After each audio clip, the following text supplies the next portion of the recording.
নমস্কার, আমি চন্দ্রানী। কেমন আছেন সবাই? আজ সকাল সকাল আমরা আমাদের জমিতে গিয়েছিলাম। দেখুন হ্যান্ড ট্র্যাক্টর দিয়ে কেমন জমিতে চাষ করা হচ্ছে। জমিতে এত আগাছা, চাষ করতে করতে হ্যান্ড ট্র্যাক্টরটা বন্ধ হয়ে গেল।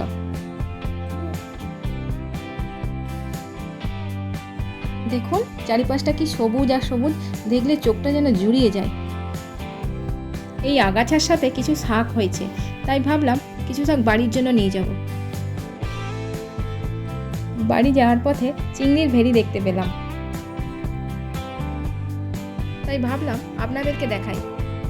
মেশিনের সাহায্যে জলে যে চাকা ঘুরছে তাতে নাকি জলের অক্সিজেনের ভারসাম্য বজায় থাকে। চিংড়ির খেতে এটা খুব ভালো।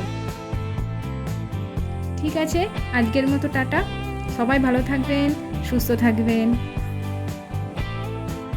দেখা হচ্ছে পরের ভিডিওতে।